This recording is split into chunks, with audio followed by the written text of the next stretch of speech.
Before we begin, we publish new content every day, so be sure to subscribe to our channel and ring the bell to get notified about our latest videos.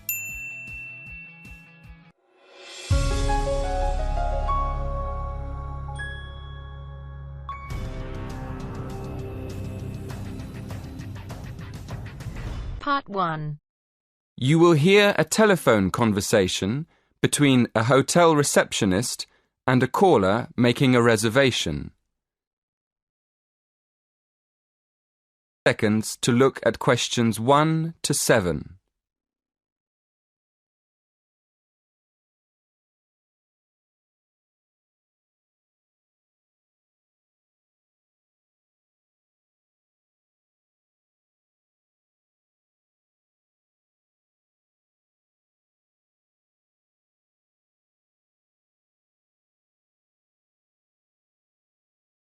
Now we shall begin.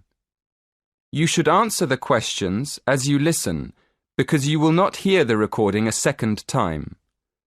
Listen carefully and answer questions 1 to 7.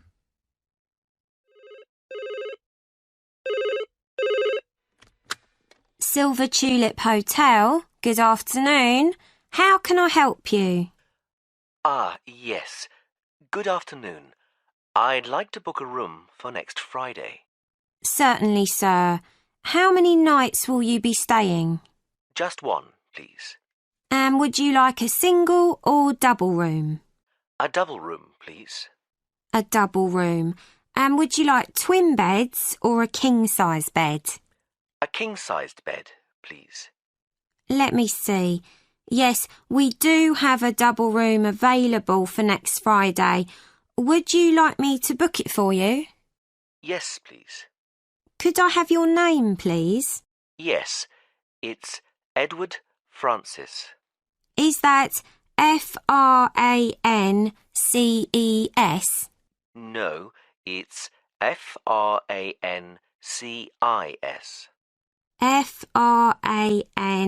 Francis. Yes, that's right. And your home address, please, sir? Yes, it's 23 Cypress Avenue, Cambridge. Is that Cyprus? No, Cypress, like the tree. Oh, I see. And your postcode is? CB3 9NF. And it's just for one night? Yes, that's right. We can reserve a parking space for you. Are you coming by car? Actually, I'll be taking a taxi from the station. That's fine. And one last question. Would you like dinner and breakfast? No dinner, thank you. But I'd like breakfast. Just breakfast. So, to confirm, you're arriving on Friday the 16th of April and leaving on Saturday the 17th. That's one night in a double room with a king-size bed with breakfast. That's right. Thank you very much. Before you hear the rest of the conversation, in the exam you will have 20 seconds to look at questions 8 to 10.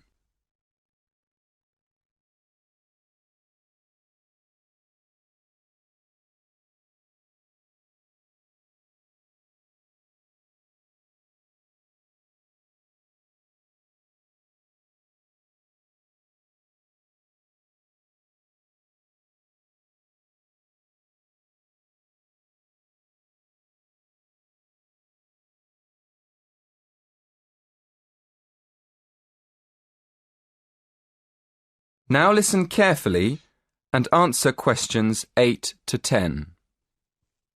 And could I have your mobile number, please? Yes, it's 07976 122 577. Oh, no, sorry, it's been changed. It's 07961 121 597. 07961 121 597. Thank you. Is there anything else I can help you with? Yes, I'm having dinner with a friend. Could you recommend a good restaurant nearby? That would be the Winston Churchill. It's about a mile from here. Perfect. Could you please make a reservation for 7 p.m. and leave a message with the details for my friend when he arrives? Certainly. What is the gentleman's name? Mr. Alaoui. That's Alaoui. No problem. We look forward to seeing you next week. Thank you. That is the end of part 1. You now have half a minute to check your answers.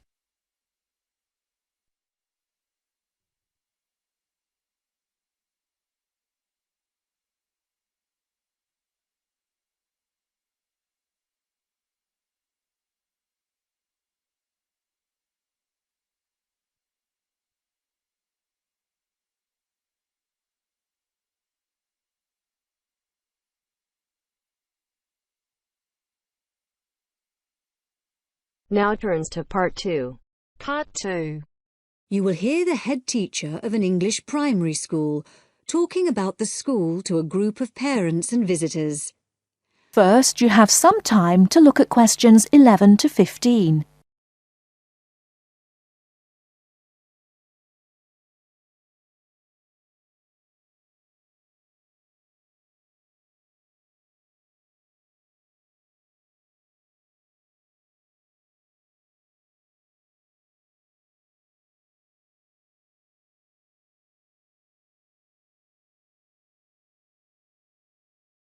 Now, listen carefully and answer questions 11 to 15.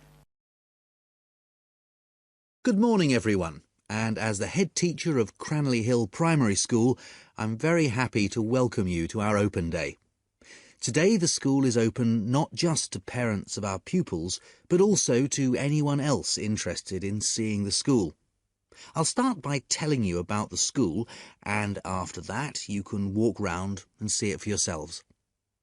We take most of our pupils from the two nearby villages of Seabourne and Millthorpe. These were once coal mining villages. There have been coal mines here since the 1830s.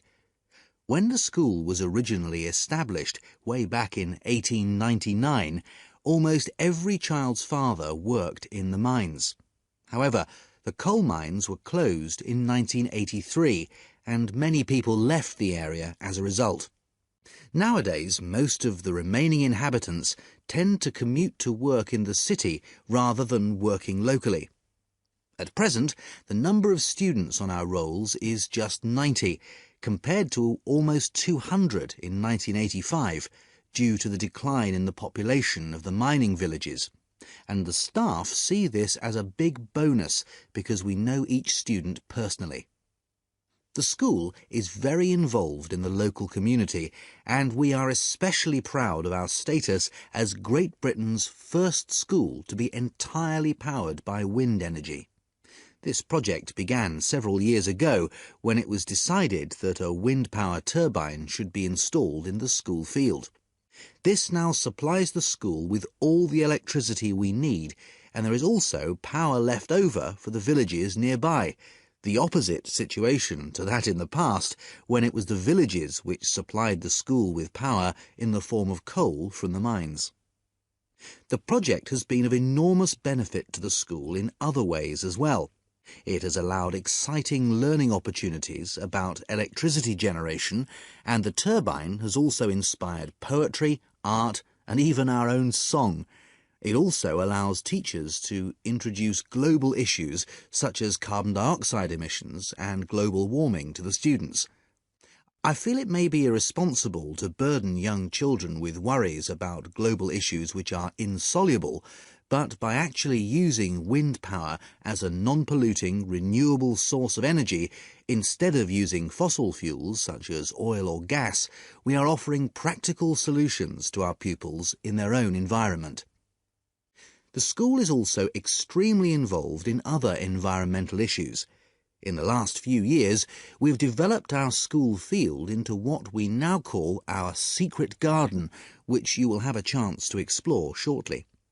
Here, the pupils have their own organic vegetable patch, And another special feature of the school is that the vegetables grown here are used in the school kitchens for school lunches, with any extra ones being taken home by the children to share with the community. Before you hear the rest of the talk, you have some time to look at questions 16 to 20.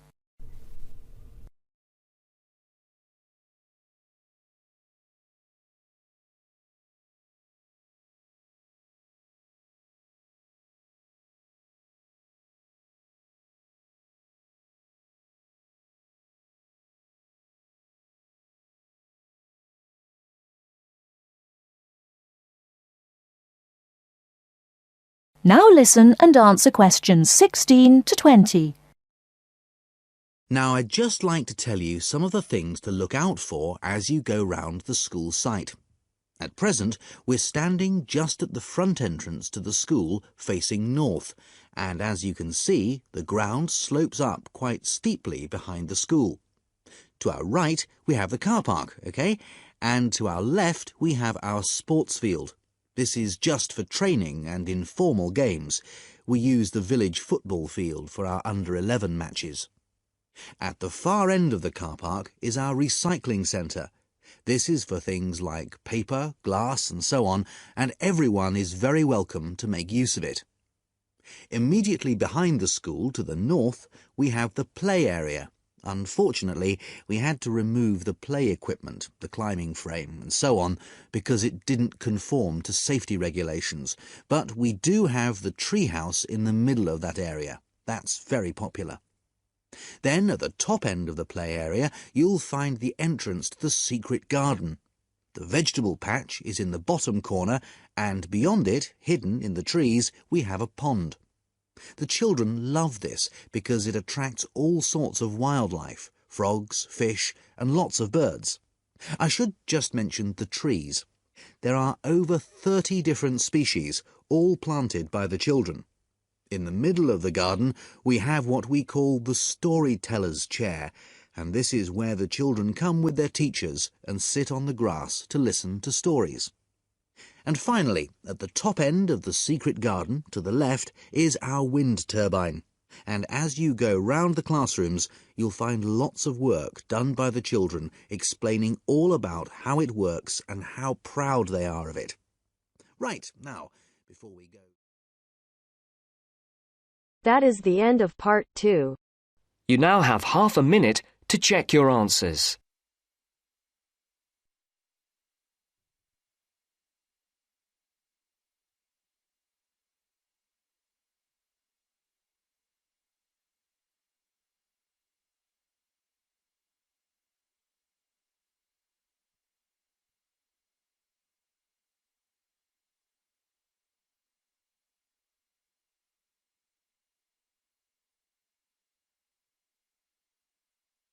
Now turns to part 3. Part 3.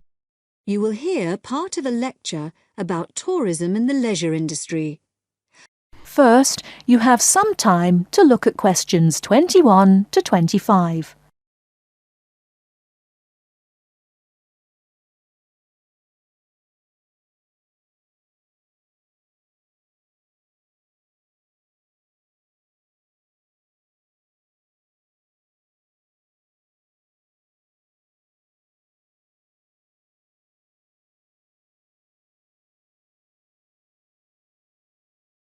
Now listen carefully and answer questions 21 to 25.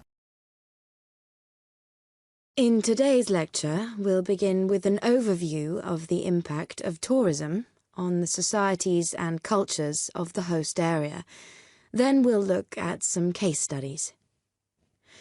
One model for the socio-cultural impact of tourism has been provided by Doxy.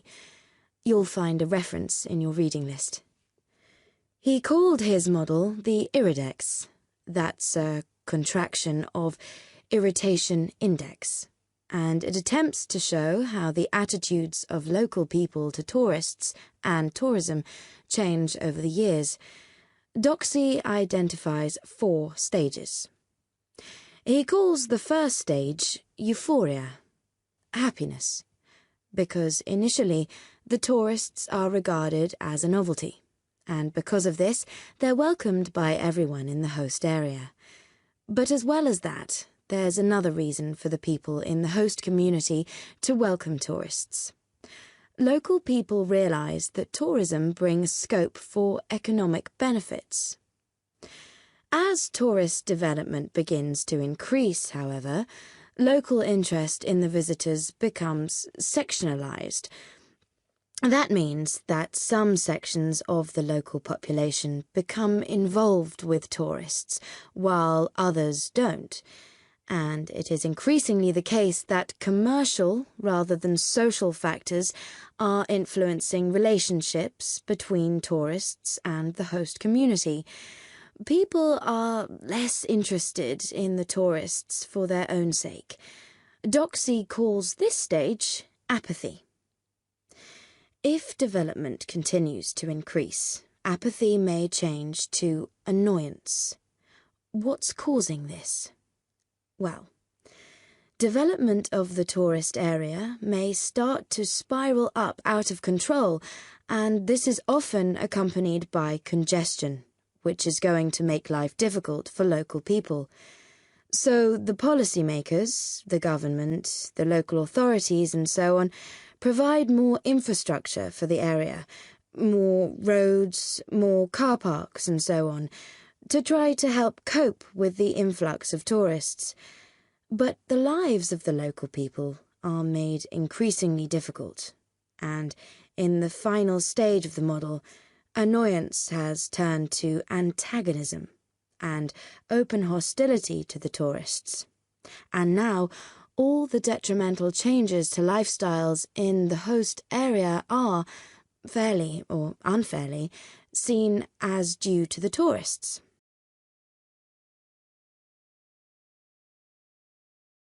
Before you hear the rest of the talk, you have some time to look at questions 26 to 30.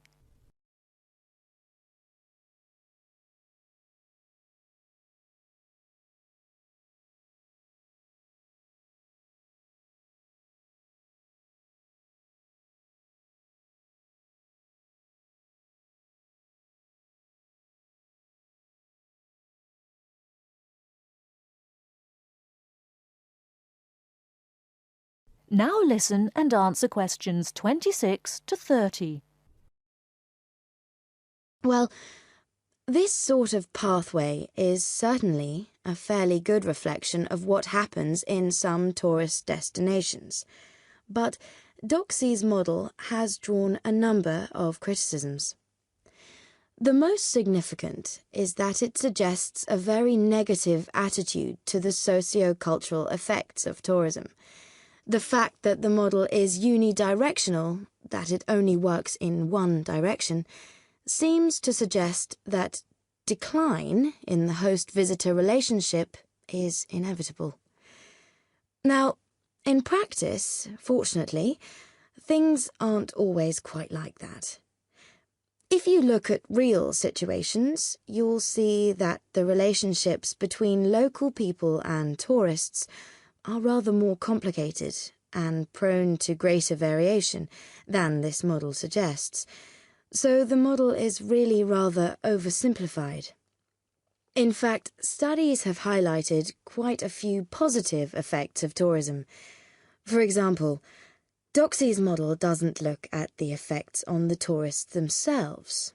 They may well benefit from increased understanding of the host society and culture. Then, traditional crafts in the host area may be revitalised because tourism provides new markets, such as the souvenir trade, for example. So, instead of these traditional skills being lost, local people are encouraged to develop them. There may also be more long-lasting changes, which actually lead to the empowerment of both groups and individuals in the host area. For example, tourism creates openings for employment for women, and through giving them a chance to have a personal income, it allows them to become more independent. In addition, because tourism tends to work through a very few languages that have worldwide usage, Those working in the tourist industry may be encouraged to acquire new languages, and this will empower them through providing wider access to globalized media and improving their job prospects in a wider context. Right, now we'll take a short break there, and then we'll look at a couple of case studies and see how far the points we've discussed so far apply to them. That is the end of part 3. You now have half a minute to check your answers.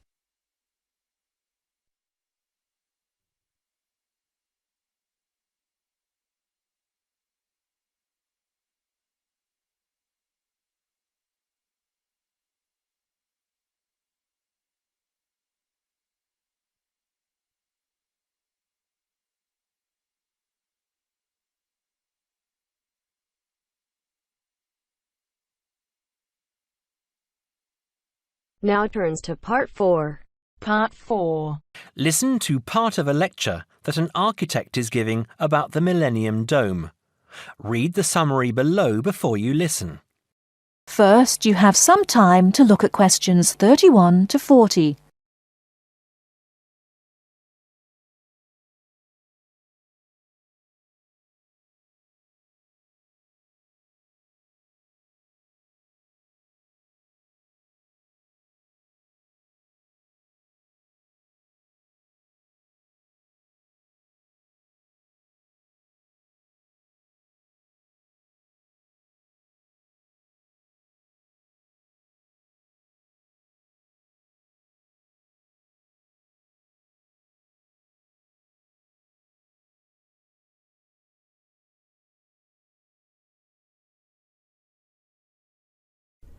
Now listen carefully and answer questions 31 to 40. Ask why the Millennium Dome is so unpopular. Why people are so upset by it. After all, there are ugly buildings all over the world. Blocks of flats and office blocks in every city in the world are truly unpleasant to look at. I'm sure you have plenty of ugly buildings in your city. However, the important difference is that the Millennium Dome was not constructed quickly and cheaply like some 1950s block of flats. It was built to celebrate a special occasion. It took years of planning and years of construction. And it cost an enormous amount of money, not far off £1 billion. The Millennium Dome is supposed to be beautiful. It is, however, quite horrible. It was built to bring one of the world's great cities into the 21st century. Now, less than 10 years later, nobody wants to look at it. I am afraid that it will always be famous for its ugliness. In the United States, we have our ugly buildings too. The Chicago Public Library is a good example, and the Experience Project Museum in Seattle is awful. But there is something about the Millennium Dome that makes it worse, in my opinion at least. I admit that the design of the building is ambitious and, of course, is a great achievement of engineering. However, I'm afraid that for me that is not enough. To my mind, the Millennium Dome was and is a huge disappointment. So, what will become of the building now? I understand that it has been bought by a company that hoped to turn it into a venue for entertainment events like shows and concerts. I suppose that considering how much it cost, it is good that it will be used for something. Personally, however, I would prefer to see it pulled down.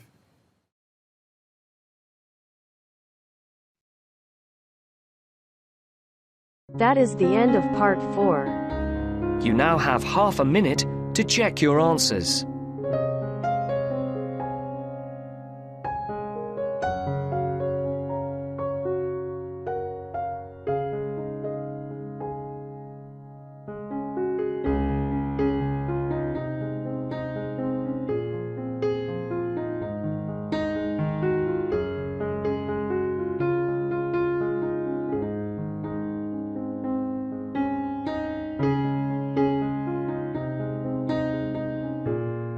That is the end of the test. You now have 10 minutes to transfer your answers to your IELTS listening answer sheet.